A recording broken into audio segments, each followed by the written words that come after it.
You're listening to How to 20-something, the best podcast that helps both men and women navigate their 20s and learn how to adult across all aspects of their lives. We're going to focus on career, relationships, finances, fitness, nutrition, and all of the common challenges and obstacles a typical 20-something will face in this post-college life. I'm your host, Jess Diamond, and I am the CEO and founder of Jess Diamond Coaching, where I help young professionals get their shit together, gain their confidence, and own their life. No one prepares you for this adulting world, so allow me to help you feel like you are no longer a chicken running around with its head cut off, and that you actually know what the hell is going on and what your next step to take is. Welcome to How to 20-something. Welcome back to another episode of How to 20-something with another special guest who is here to talk about taking the path less traveled. And by that, I mean following your own path, and not just a path carved out by those in your environment or what society tells you is the quote-unquote right way to go, but a path that feels good to you and makes sense to you. And this can be in regards to your career path, your familial choices, and to even feeling like you have to buy a house to measure your adulting success. Because at the end of the day, we are all living different lives and achieve different milestones in different orders. And that's what makes us human and unique. So I brought on a guest who exemplifies what living life by your own terms means and how you can make sure you're following your heart and mind and not what others impose onto you. But before I let her share her story and help you all out, I'm going to introduce her to the show. Jenna Heath is a talented communicator, educator, and professional connector of people. She received her master's in education from the University of Nevada, Las Vegas in 2016, and her Bachelor of Arts in Communication and Political Science from San Diego State University in 2013, where she switched her major 6 times before finally making a decision. After graduating, she meandered many different career fields such as startups, fitness, nonprofit, fundraising, and food and beverage before landing in higher education. She started her career in higher education over a decade ago and rose through the ranks of large urban public university systems, serving in roles such as recruiter, assistant director of career and professional development, and director of student and community engagement. Jenna actively teaches leadership, career and professional development courses at a large public university, a small public university, and a small private university. She has been teaching collegiate level courses since 2015 and has expertise in traditional college-age students and non-traditional and adult learners. Jenna actively publishes research aligning with career and professional development. Her most recent research manuscript focuses on educating the educators, preparing faculty to teach career readiness. This article is openly available to readers. Jenna has served in many volunteer roles, primarily working with Gamma Phi Beta sorority and the Crohn's and Colitis Foundation. She has extensive experience in public speaking nationally and internationally, and enjoys perfecting the art of networking and connecting with others. She also actively works in career development consulting and leadership coaching. Outside of her professional life, you can find Jenna enjoying spending time with her husband and fur babies, enjoying health, fitness, and sunshine. She will never pass up the opportunity to read a good book in the sun. Hi, Jenna, and welcome to How to 20-something. Thanks for having me. I'm so excited to hang out with you. Yeah, I'm excited for our conversation we're about to have, and I can't wait for us to dive into all the insight you have for today's 20-somethings. But first, I want to hear part of your story by having you answer the following question, and that is, how do you live your life on your own terms? Yeah, that's such a great question. I think that, had you asked me this when I was in my early 20s, I would have said like a really different answer. But now kind of being in my early 30s, and I think I would answer this question really differently. I really feel like I've found the things that are most important to me and the things that I really want to focus on in my life. And I really honestly found that through just understanding my values and honestly, like, what are my non-negotiables of life? I think that's really what it all goes back to. So I don't know. I mean, like, I feel like that's such a big concept to try to explain to someone, but when I really break it down, I was sitting in a college class and I had a leadership minor at the time. And it's so funny whenever people mention like, you switched your major 6 times as if it's like a badge of honor. And I'm like, y'all, that was not the goal. I just couldn't freaking make up my mind about what I wanted to do with my life. And I still don't know if I have the answer to that, but I was sitting in this college class and the professor introduced this idea of values. And I was so awestruck by the idea that you could understand yourself so well to know the things that matter to you and the things that you're going to focus on every day and the things that you were going to commit to. And I never let go of that. Here we are, like almost 15 years later, and I continue to go back to like, okay, what are my values? How does this influence my life? How does this influence my future? And can I commit to this in a real way? So I want you to give some examples because I know a bit about your story, but people listening, or at least my listeners, don't. How do you live your own way? How did you find those values and step into like living, taking action through what you believe to be the most important to you? Yeah, so I'll share a few. I guess that I mean, the ones that I think people find the most interesting about me. So, my husband and I choose to be child free. We made that decision when we first started dating when we were in our early 20s, and we still live by that. And every now and then we get the person that's like, oh, you'll change your mind. And I'm like, I'm hitting the age where, like, if I change my mind, I got problems. But I think that's the most prominent one. And people have a lot of opinions about being child free. I was even at an organized event the other day, and the person kind of went on this tangent about how child-free people were going to be like the end of society because we're choosing not to repopulate. And it's just kind of funny to me how many opinions people have about something that doesn't affect their life at all. Like, it does not affect your life whether I choose to birth a baby from my body and that I would have to deal with the consequences of that. That's babies are a lot of money, they're a lot of time, all things that my husband and I just decided we didn't want to do. And yeah, I think people are just really like honestly kind of hostile about it. But I think that him and I talk about this all the time, and we just remind ourselves that like those people do not have to pay our bills. They do not have to live our life. They don't have to suffer the consequences of our decision making. We do. So that's one area that like I'm very very firm in our decision to not have children, and I'm also very proud of it because I see way too many people having babies that honestly shouldn't. And I think they know they shouldn't too, but they feel so much pressure from their family or society to do it because that's what you're supposed to do. And I am very proud of myself and my husband for making the choice that is just purely unpopular and sticking to it. So I think that's a really big one for us. I think another one that is maybe really relevant to your podcast is I actually had applied to law school when I was a senior in undergrad, and I had every intention of going to law school. That's what my dad had always told me I should do. I I apparently like talking, but I also am pretty decent at arguing with people. And, I think if you ask any boomer that they think that's what a lawyer does is you just talk and argue, which there's so much more to it.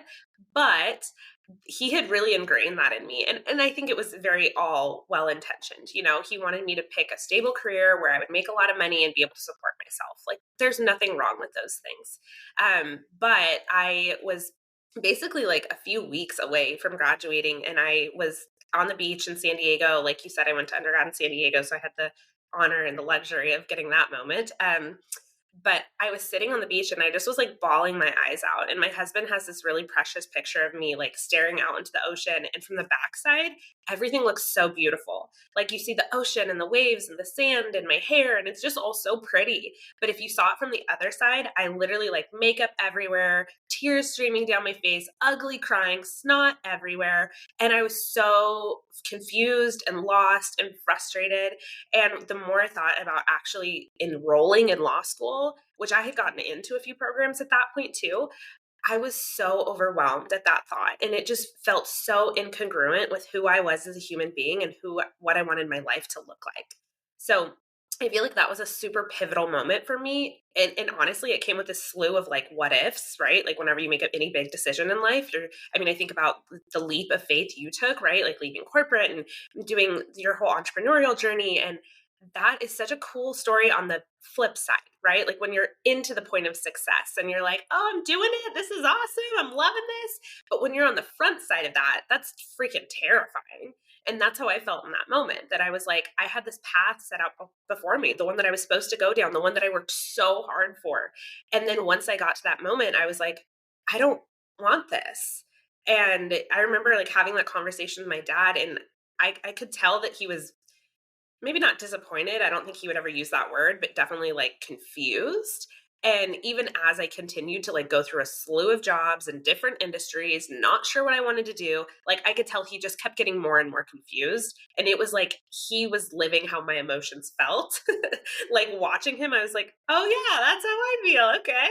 So I feel like because I've had all these like crazy experiences of doing things that are like not what everyone wanted me to do, it's made me even more rooted in the decisions that I have made. Yeah, I think you said it best of you were picking the unpopular decision and you were sticking by it. I mean, going back to deciding to be child free, I was actually having a conversation with a couple people from one of my gyms that about this because one of them is a mom. She's actually about to compete in a bodybuilding competition and looks amazing. So we were talking about her body because she's in the end of her prep for it.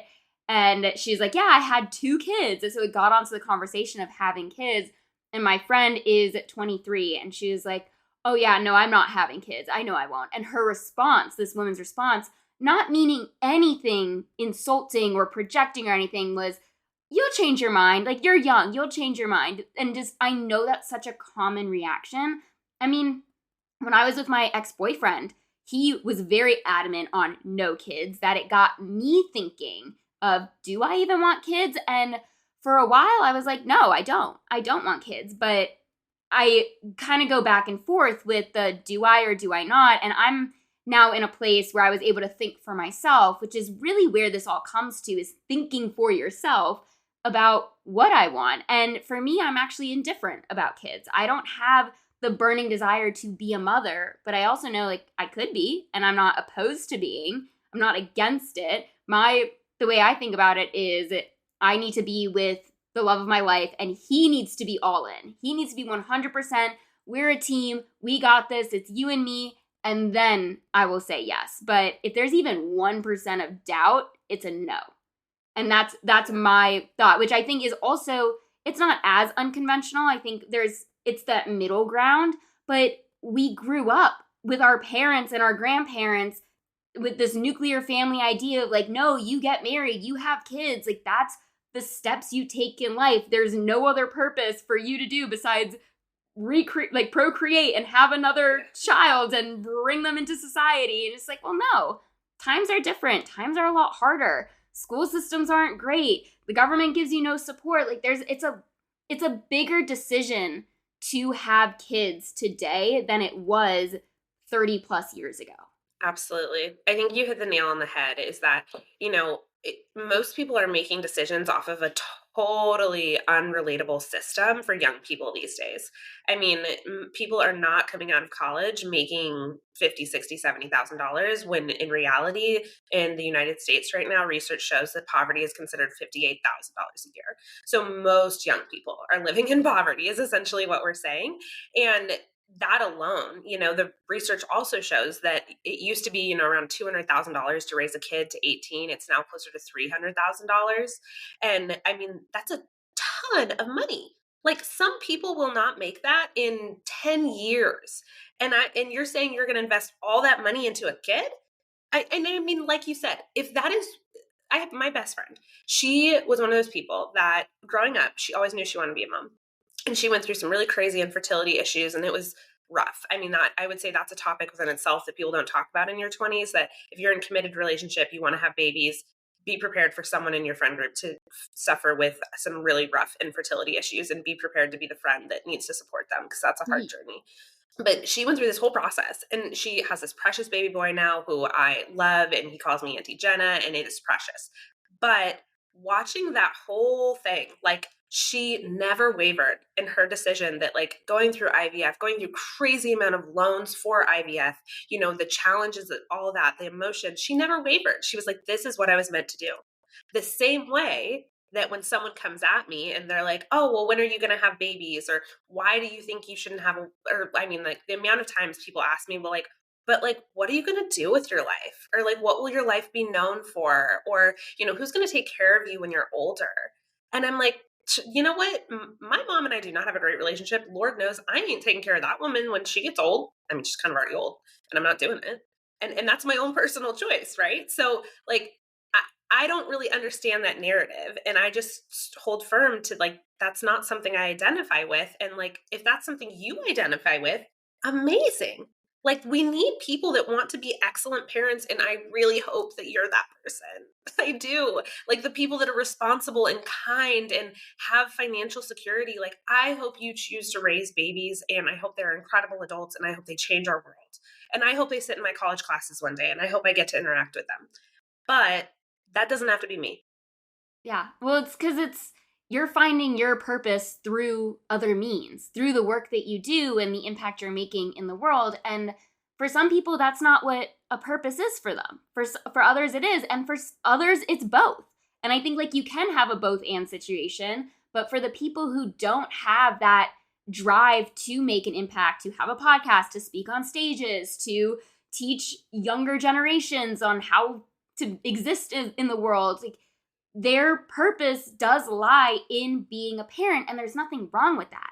It's just different from what yours is, which is also nothing wrong with the way that you view your life. So I think it's being more accepting in how people live their lives. And I think my generation and even Gen Z is doing a really good job on changing that narrative.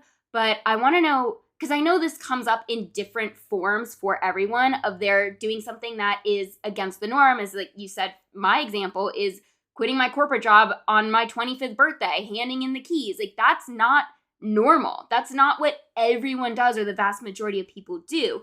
So when people, in a sense, question or doubt what it is you're doing with your life, how do you respond to them? Or how do you internalize it? How do you react? Like, give me the ins and outs of that kind of situation. Yeah. So I think I used to have a really different perspective on this. I think when I was younger, I mean, I'm still really stubborn, but I think I was really, really stubborn when I was in my early 20s. And I think that it's true as you get older. I think you gain some wisdom and I think some maturity just from lived experiences. And not to say that young people can't be mature, because I think I was way more mature as a 22-year-old than most people are in their 50s. But I think as I got older and I interacted, I guess, with this question more often, I learned that it was much more fruitful to be curious than to be judgmental or rude or even defensive. And I think this is true in like pretty much any question someone could throw at you that you feel passionately about. And so I try really hard to lean into like, well, why do you think women should have children? Or why do you think that no one's going to take care of me when I'm older? Or something that I've recently leaned into is asking people like if they're genuinely curious or are they trying to make a decision on their own life and they need support with that. Especially working with young people, I find more often than not they kind of delve into my personal life because they want to understand how to make decisions in their own life and they're looking at me to be an example, which is an honor and a privilege and also a heavy weight, right? And so I've had to learn how to ask more questions so that I'm not always giving them the answer and I'm more so like helping them to think for themselves. And so I think I do that by asking a lot of questions. And to the point that I think sometimes people probably get frustrated because they're like, just give me the answer, woman. And I'm like, that's not going to help you though. And so I've tried really hard to lean into like genuine curiosity when people ask me things. I think on the flip side, I think when people really push and maybe they're like, oh yeah, like I'm just curious. And they're like, I really believe XYZ about how women should behave, or I believe in trad wives, or I believe in blah, blah, blah. So that's their prerogative. They're allowed to believe things that are different than what I believe, but that doesn't mean that I have to listen to them. And so I choose to exit a lot of conversations. Like if people are pushy on a belief system that is not congruent with what I believe, then I'll just walk away. So I'll literally say to someone like, well, hey, like good for you. That's awesome. It sounds like you feel really passionate about that. That's not something I really care to discuss and I got to run. And I walk away. And I mean, obviously I can't do that in all situations. If this is, I don't know, a superior person at my workplace or it's, somebody that I have to interact with for, my podcast or something like that, then, maybe I need to find a way to be a little bit more soft and kind with what I'm saying. And that can look like just switching the topic. I often like to remind people that my choices to have babies is not their business. It really isn't. And if it's someone I like know or even like kind of sort of know, I'll straight up ask them. I'll be like, oh my gosh, like what? It's really nice of you to ask about my sex life. How's yours going? And usually that turns people off pretty quickly because they're like, this is uncomfortable. And I'm like, no kidding, it's uncomfortable. You just asked about my ovaries. Like, that is uncomfortable. And that is truly none of your business. Like, it is no one else's business what I'm doing with my body except for me, maybe my husband, question mark. Like, and I genuinely mean that. And I think he would echo that point. So I think if I'm trying to be on a good day, kind, conscientious, I just ask a lot of questions. I try to be thoughtful in the questions I ask. But if someone's really pushing me, I have no issues pushing back and just being like, I appreciate your concern, but this is really none of your business. Were you always headstrong on not having kids, or was it an opinion and then a belief in existence for you, a reality that you grew into? That's a good question. I honestly think I always knew. I was raised in a really interesting household growing up. My dad is my best friend. I spend a lot of time with him. I think he's the best dad in the entire world. But I had a really mom that was not around, and when she was, it was not a healthy dynamic at all. And I think that after a lot of therapy, I think I realized that going through that experience growing up made me realize how important parents are and how vital, honestly, I mean, if you have the luxury of giving a child a parent set, a mom and a dad, or a mom and a mom and a dad, whatever that might be, if you have the opportunity to give a child a parent set, that makes a really big difference in how they're raised, their belief system about themselves. And not growing up with that, like, I obviously had a lot of trauma I had to work through. And I just realized that that wasn't something I wanted to duplicate. I didn't want to pass that generational trauma down to another kid. And even after going through years of therapy, I still don't think that I don't know if I would be able to separate that stuff from a child. Because even I see it like with how I interact with my students or my nieces and nephews. Like, I see like how my own personal belief systems and how I was raised, how that interacts with all those other relationships. And that's after doing a lot of hard work in therapy. So I can't imagine what it would have been like had I chosen not to do that. So I think I knew a long time ago that I wasn't interested in kids. I think it really solidified when I met my husband, because similar to what you said, like, he also didn't really want kids. Like, I think he could have gone either way depending on how I felt. But when I was like, this isn't really something I'm interested in, he was like, okay, cool. And so I think that really solidified for me. And I think that's always if people ask for advice in this area of life, this is the one piece of advice I give them, is that if you're going to commit to a partner for life, then I suggest you two are on the same page. So although there are a lot of things in life that can change, and there's a lot of things you can change your mind on, there's a couple that I really suggest as like a unit you maybe not change your mind on. And one of them is kids, because that's kind of a make or break. So like, if you're in a committed relationship with someone, you should really know where they land on that. And if they're really committed to that belief system. My boyfriend asked me on our second date what my thoughts were on kids. And I gave the answer I gave you. It's the way I've thought about it for the last couple years, pretty much since I ended my last relationship, when I was like, oh, it is a possibility. Do I want them? And he asked me, because he is all in. He wants to be a dad. And I was like, oh, you're all in. That gives me my answer. If we are in it for life. But it's a very new relationship. We're just... So we'll see. Yeah, so we'll see. But it was a conversation we had right off the bat. And we even had it around having pets. And his response around pets is the way I feel around kids. And I was like, okay, well, I'm all in for having pets. So... that would be my answer to that too. Like, I have 4 fur babies, and I'm like, my answer is like, I would have 25 dogs if my husband allowed that. But I think he knows that would drive us both insane. I think he's protecting me, actually. Yeah, I think where a lot of people, I don't want to say go wrong, but like, I'm going to be opinionated. It's my podcast and I can say what I want. It's a lot of people go wrong with seeking for that end goal of they just want kids and it doesn't matter with whom. And they'll have it with anybody. And that's different from a sperm donor or anything like that, but just like marrying to have kids, not marrying to be with someone. And then later on, it comes as a result of being so in love and like having that stability and that foundation to raise a healthy family into. I think like also I understand where you're coming from, not through your lens per se, but I have a good friend who has the similar reaction of she does not have a good relationship with her mom, and she is in a committed relationship where she has to think about these things now, and she's like, do I want kids? And I know it's a fear for her because she doesn't want to pass down that generational trauma, which you don't have to. You can end it with yourself, but you also have to do a lot of work, as you were saying, to make sure you're not passing it along and being able to catch yourself with what that looks like, while also knowing that it's probably not just going to exist in your kids. It's going to exist in any of your relationships. You're going to have those moments where it comes up and you have to take a step back and be like, whoa, this is my trauma. I'm sorry that this just got projected onto you. I need to go deal with this for a second. But you got caught in that crossfire of my own brain and the actions that came out as a result. Yeah, totally. And I think that's true of anything in life, right? Like I tell my students all the time that you need to get like really in touch with your version of trauma, small t or big T, because it does affect everything in life. And some people choose not to go through therapy or traditional therapy. And, who am I to tell them that that's what they have to do? That just really helped me.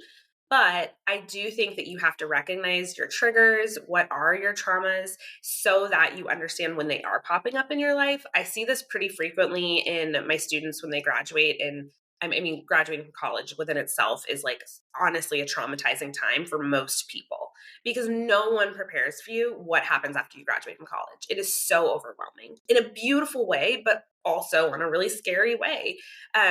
So no one prepares you for that. But then no one also prepares you for your first job out of college, and let alone like trying to launch into your career or maybe having your first toxic boss or your first toxic work environment.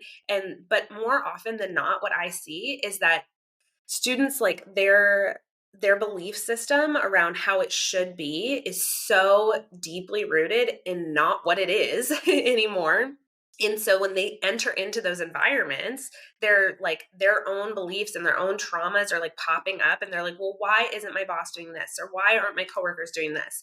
And I'm like, well, that like they shouldn't be expected to do that. Like they are not your mom. Like I don't give a hoot that you were out until 4 in the morning partying. Like, show up at 8 a.m. at your desk. Like, that's the job. That's what people pay you to do.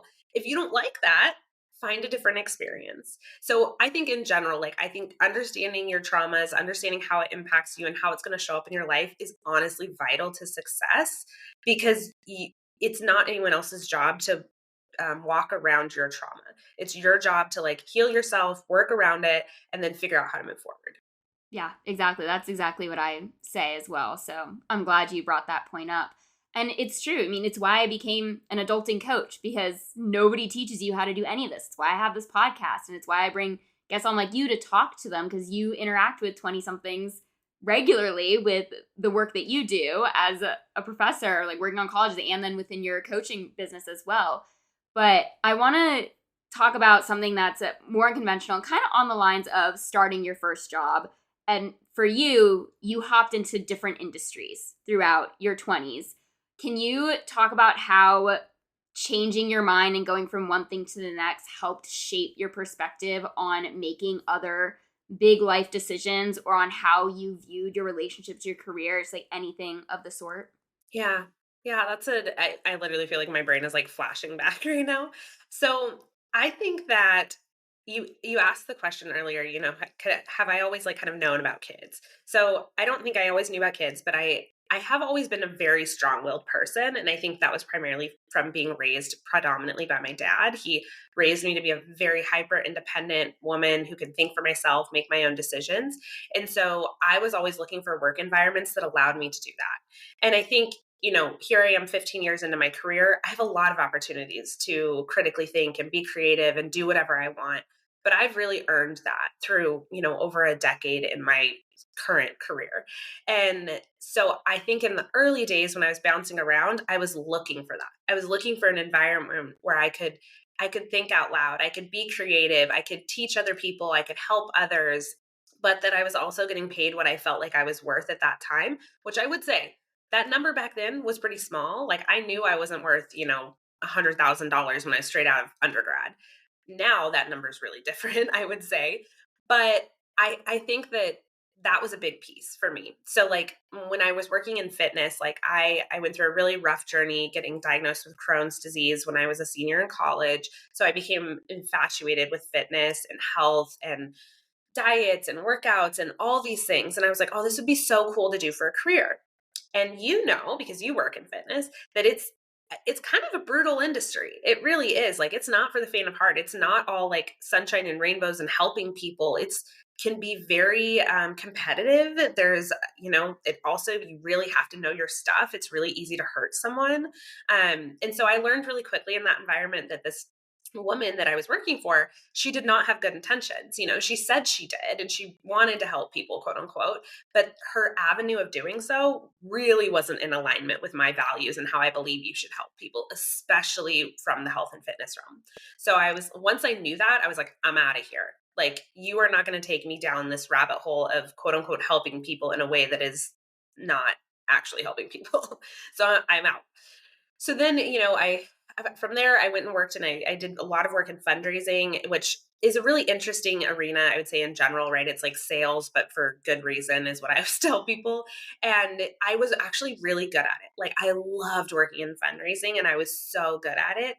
The challenge I had is that, I graduated from college not during a recession, but it was pretty quickly after. And so people were still getting their feet on their ground. There wasn't a lot of money moving through the economy. And so there were a lot of kind people who are willing to donate money. But once I saw, I was like, ooh, you really shouldn't be though. Like, you don't have enough money to put food on your own table. You shouldn't care about what other people need. And so I had a moral dilemma with it, to be honest with you, is that I really thought about this idea that you need to learn to take care of yourself before you can take care of others. And I think that really embedded into me is that I had to learn how to make sure that I was good, that I had enough money in savings, that I had enough to take care of myself, that I had a backup plan if something went wrong with my career. I learned all of that through fundraising, because watching these people who cared so deeply about the world and other problems that they were willing to give so much, but then they didn't have enough left themselves. And just again, in my opinion, but if you are giving so much money that you cannot buy shoes for your kids, you're making the wrong choice with your money. And so I really learned that through that experience. And so I realized I was I wanted to help people, but in a way that I felt was ethical and I wasn't hurting people along the way.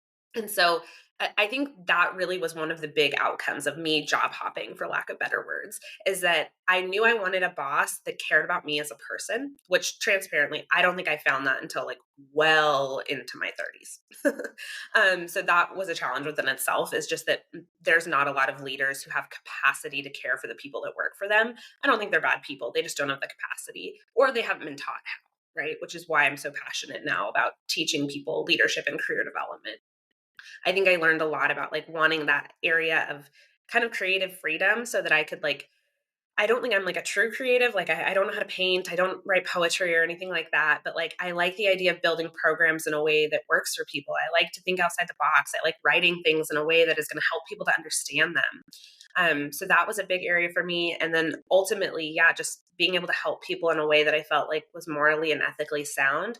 And the more I looked into different industries, the more I realized that a lot of industries were struggling with that concept, is that they said they were helping people, but it was at risk of something else. And I just couldn't get behind that.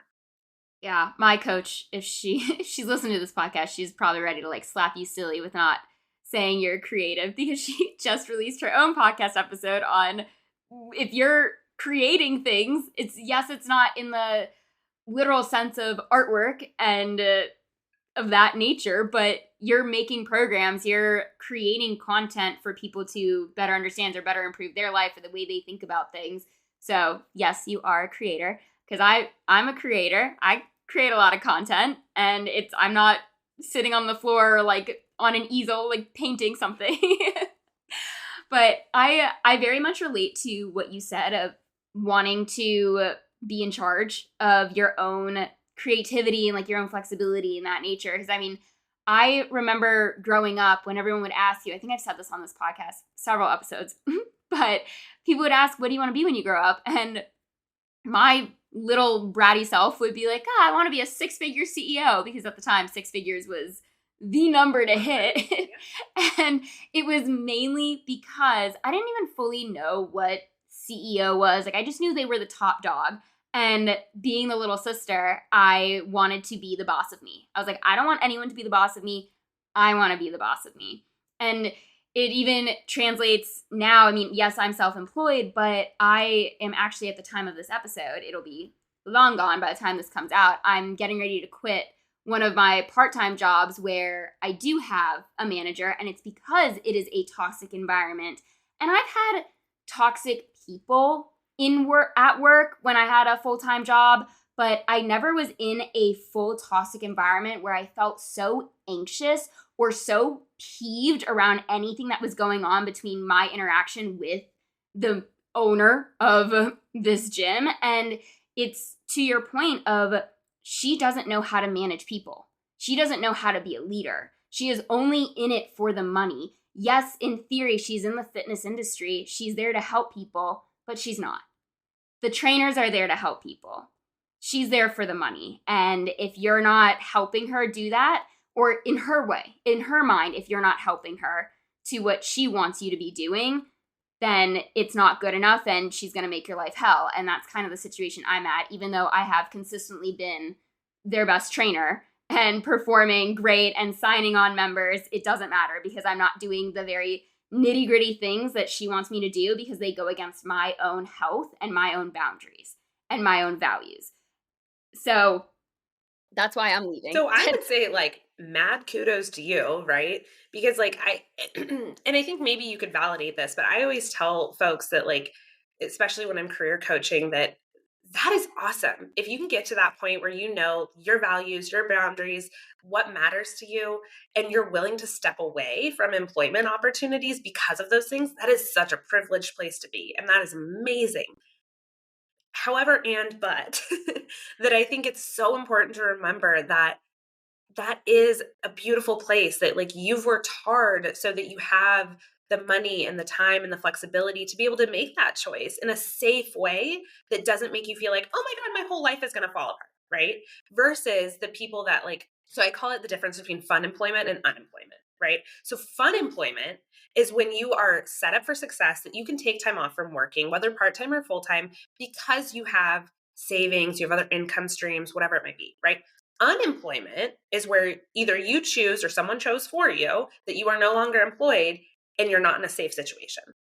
And so I think that like you've just described this beautiful thing that I think everyone should aim for. I think everyone should aim for having enough money and savings that if you are in a bad situation, you can opt out of it. And I think that is honestly probably should be everyone's like number one goal for their career, because you just never know. I mean, like situations change, bosses change, environments change. You never know what things are going to happen, and you need to be prepared to take care of yourself ultimately. Yeah, I mean, this has been ongoing for 2 months, and at first it was like, okay, no, I can stick it out, like it's fine. It just kept getting worse and worse, that it became more of the, okay, when am I leaving? It's no longer, okay, eventually I started to put a date to it, and the date actually started to get closer because I was like, I can't put up with it anymore. So I like shortened it by about 10 days. It was like, I gotta get out. It's not happening. And it was more so thinking of, I don't want to hurt anyone else. And I also want my closure with the members that I care about, because I know that this owner won't let me have that the moment I send that email of I'm out. So it is, I love your description of fun employment versus unemployment, because I have been in both. And when you said earlier in this episode, it's like, oh, for me, when you're talking about my story, that it was probably scary to leave my full-time job and go and start my own thing. And it was. But weirdly enough, when all of this started to go down, I felt way more fear. And I don't know if it's because I'm older, more things are on the line, but I felt so much more fear ending this chapter than I did ending my corporate chapter. The corporate one, I knew. I planned it for 11 months. It was ready to go. And this was just not something I forecasted for the beginning of 2025. But also knowing that being there and continuing to be in that environment is actually holding me back from the real work I want to do, which is my business and it's speaking engagements and it's personal training. Like it's the things that are mine that no one can take from me. And it's getting that time back so I can put energy and time into those other things that matter more, while also knowing that being in that environment is taking my energy. It's not even keeping me at a neutral. It was neutral / sometimes maybe it'd be a gain, but it's actually taking away now. And I think realizing that and being very fortunate to be in the position where I can step away, even if it scares the living shit out of me, because it is a good chunk of extra income that I was relying on for the last 3 years, it kept increasing. I've been at that gym for almost 3 years at this point, and that is scary, but you make plans. It's not something I'm not just throwing my hands up being like, I'm out the moment something goes awry. It's trying to stick it out, trying to improve the situation, doing what I can while also knowing if you have a toxic boss, there is nothing you can do besides make your plan and step away. Yeah, absolutely. You're spot on. I think something else you're describing is emotional regulation that I think most people are not familiar with and most people are not taught growing up. And I think that honestly, it's a great career skill set that you'll use in any career, whether it's entrepreneurial or not, is that like everyone needs to have that moment where you're like, I am so angry. They're treating me like crap. Like this isn't right.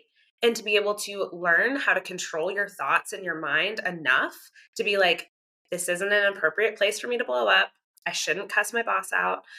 Here's a fun story for you. So, one of those mini jobs when I was about to graduate undergrad, I had been working at this restaurant for like 6 years. I worked there in high school. I worked there in college. It's actually where my husband and I worked together when we were in undergrad. And I had a horrible customer one night. I was so mad and I like literally I knew not to take it out on the customer and I never would. But I went to the back into the kitchen area and our general manager came out and he was pissed. He was like, "You did everything wrong. This customer's so angry, blah blah blah." And in my mind, I'm like, "Just comp their meal, let these people leave. It's like almost midnight. I want to go home. Like, come on, man." And he didn't and he just berated me. So I literally like threw up the middle finger, both hands, and I was like, F you, I am out of here. And I literally walked out. My poor husband, we were barely dating at the time. And he was working at the same shift I was. And he like called me and he was like, I have to close this place down by myself now. Like, are you insane? And I was like, I can't do this. I was like, he is bonkers. He yells all the time. Like, did I handle the situation with the customer perfectly? Looking back, no, I didn't. Should I have like thrown up the middle finger, cussed him out, and walked out? No, I shouldn't. But in that moment, I was like, this is so toxic and so ongoing. Like, I gotta go. But I also was smart enough that like I had another like borderline full-time internship with a huge TV studio. Like I had a lot of other money coming in. I wasn't going to die and be homeless and not have food because I walked out of this food and bev place. So I think that in that moment, like I go back to this all the time with my students because I was like, I should have been more mature. I should have been smarter. I should have regulated my emotions a little bit better and been like, you know what? This is a bad shift. This is a bad moment. Like, bite your tongue. And then, like, once you've like kind of come to a even keel moment, then decide if you no longer want to work here. But I didn't. And, I choose to live my life with no regrets. But that is a moment that I look back on and I'm like, my finest moment ever. Yeah, and I help my clients if they're unhappy with their job and are ready to quit. It's like, hey, you can quit. We're going to make a plan for you to do so. And you have to go by my own mental model is it's not forever, it's for now. And for the next, at the time of us recording this episode, the next 12 days of my life, that will be on repeat in my head anytime I have to deal with this woman because it's not forever. It's happening right now and I'm going to get through it. And come April, my schedule is going to be so much nicer, so much more relaxing. My boyfriend isn't going to hear me rant about how much I don't like this place.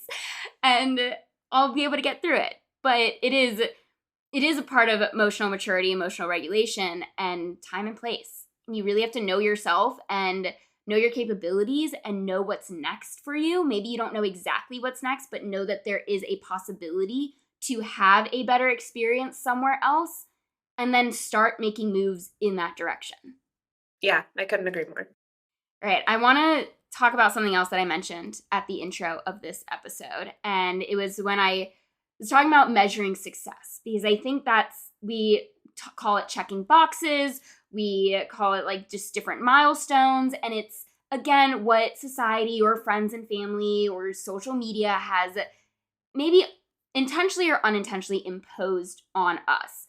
How do you personally measure success, and how can 20-somethings redefine that measurement for themselves?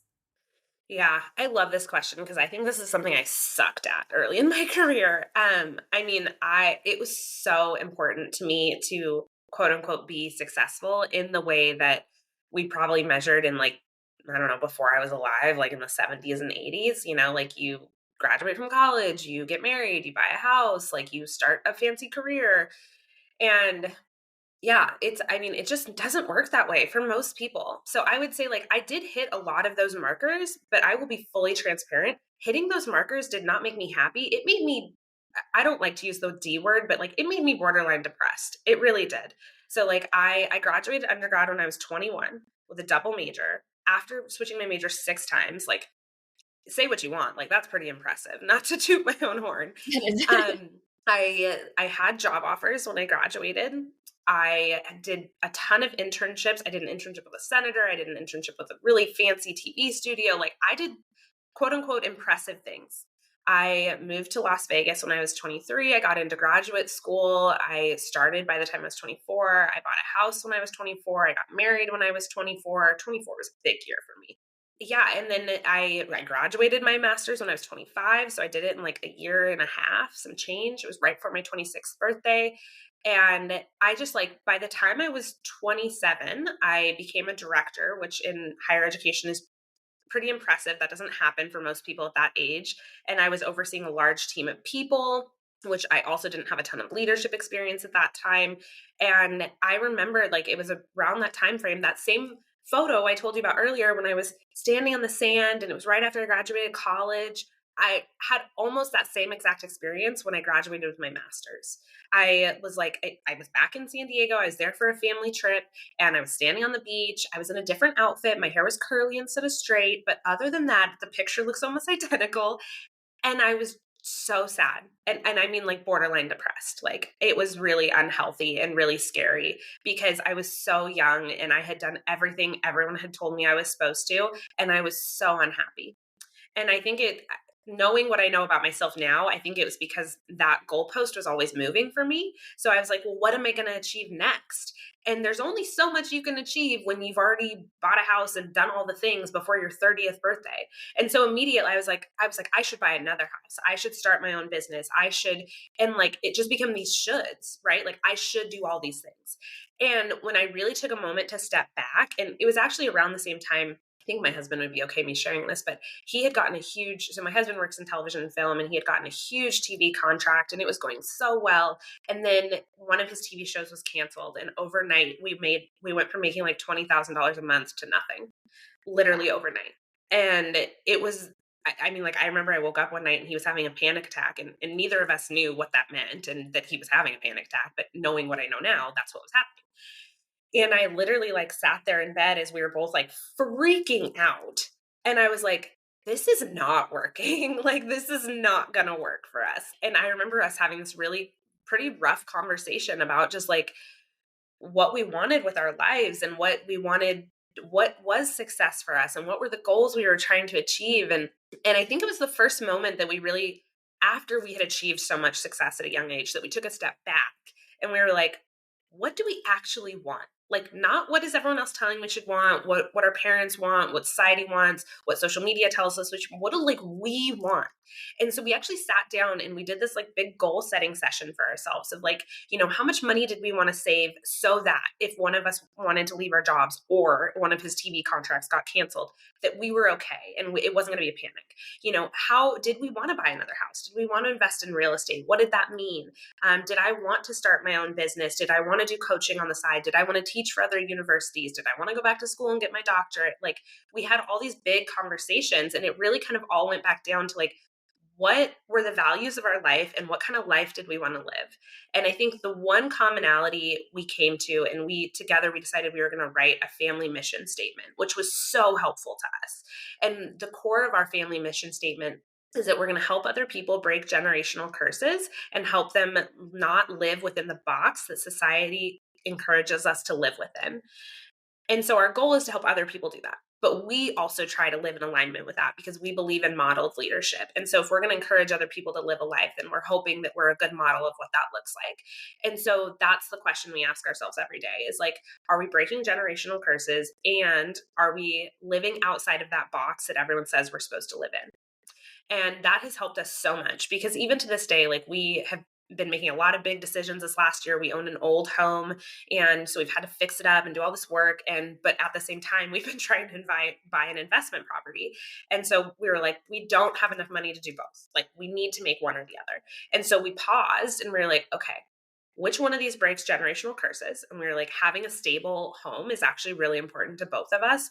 And so we were like, that's important. So investing in our current home that we live in is important.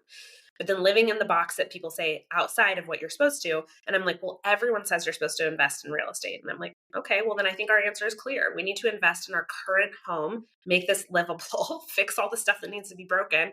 And we can decide if we want to invest in real estate next year. And it's fine. So I think all of those things kind of helped us to realize that, like, sometimes you got to like take a step back to take a step forward. You also have to know what you care about most, but also, like, in my lived experience, doing all the things that someone tells you you're supposed to, that never works. It never makes you happy. I mean, like, am I proud of myself that I did all those things at a young age? I am. I think I'm freaking amazing for doing all that and accomplishing all that. But it didn't make me happy. It made me accomplished, but it didn't make me happy. Ooh, that was a mic dropper.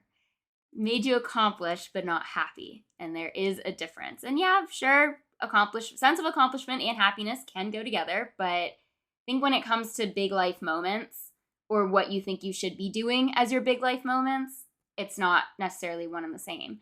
I love the idea of a mission statement, though, and that you mentioned that and goal setting and just coming back to that every time you're at a crossroads of, what do I want to do? Not what should I do? What do I want to do next? And how does that decision act in alignment with my core? And that core is that mission statement. So that was really good. The writer downer for anyone listening. You guys need to write that one down. I do have one final question for you as we wrap up this episode, because I would love to end it on that mic drop of accomplished versus happiness. But what is one thing you wish someone told you when you were making the transition from college life to the real world? Change is the only constant. I think that I was just raised in a way that I found stability to be the number one most important thing, whether it's financial stability, home life stability, relational stability.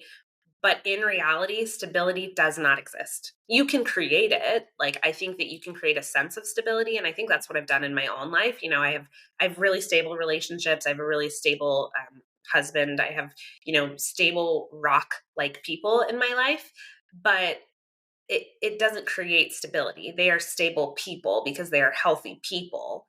But at the end of the day, change is the only constant in life. Like, I don't know if I'm going to be employed tomorrow. I mean, God, I hope so, but I don't know. I don't know if I'm going to make the same amount of money. I don't know if there's going to be some natural disaster that, like, takes my home away. I just don't know. And I think that, of course, there's the people that live with chronic anxiety, and I really encourage people to seek out professional help if you are struggling with something like that. But I truly believe that in a general sense, for most people that are not dealing with a diagnosed disease, that anxiety is fear of the unknown, which is not helping us. It really isn't. So focus on what you do know. And I think the one thing that I do know is that change is constant. And the more comfortable you can become with change, the more successful you're going to be. However you define success, change will absolutely be a partner in success. And so lean into that when things are changing, that's a good thing. That means you're on the right track. That's exciting. And instead of getting anxious or nervous, like, get excited about those things. Feel the butterflies, lean into the butterflies, and be like, ooh, this is a good thing. I'm doing the right thing. I'm on the yellow brick road. Like, the next big thing is coming. And I try really hard to remind myself of that. And I wish someone had told me that earlier in life, is not only that, like, the quote, right? The quotable moment that change is constant, but you have to get comfortable with change, whatever that means for you. Yeah, I actually tell people you're never going to be comfortable with change. It's always going to feel uncomfortable, but you become familiar with that discomfort. So it's, how to handle it better. You are able to recognize it, but it's always going to be uncomfortable. It's no matter what, because it's always going to be a different type of change. As you move through life, it's going to be a different experience that is changing. So, and with the stability, I agree. Like, you can create your stability. And the way I coach my clients around that is you need that solid foundation so that when other things in your life, all the other moving parts are happening, you have a place to come back to and reset yourself. The things that you have control over, like your health while you have it, it's like don't take it for granted, but like feeding yourself well, moving your body, getting sleep, like doing those things, having a routine so you have a place to come back to. That is your stability, as well as people, having the right people around you as well. But thank you, Jenna. I feel like I could talk to you for another hour. So thank you so much for coming on How to 20 Something. Where can people find you if they want to connect with you? Yeah, absolutely. So my Instagram is my most popular spot. It's J Heath Moreno, Moreno. Or my LinkedIn, I'm very active, and I love, love, love nothing more to help people figure out how to be productive on LinkedIn, because especially most young people are taught like create a LinkedIn and then they just ignore it forever, which is not the answer. So LinkedIn and Instagram are my hotspots for now. It's funny Oh, you and of say course, that. my podcast. Sorry. Tearing Yes. up my heart. Yeah. Say your podcast name. Tearing Up My Heart. It's about emotional leadership lessons, and we try to focus on self-leadership before leadership of others. So I think it's applicable to any age range or anything. Definitely a little bit more focuses on the career development side, but it's a ton of fun. And if you are, even if you're not a 90s girly, if you can appreciate NSYNC or Justin Timberlake, you will love the references. I love it. I'll have to go give it a listen.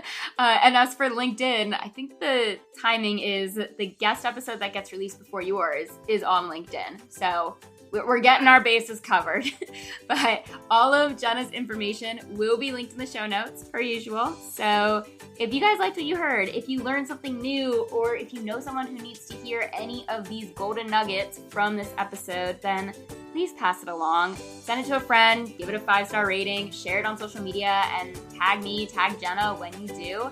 And as always, I can't wait to be in your headphones again next week with another brand new episode.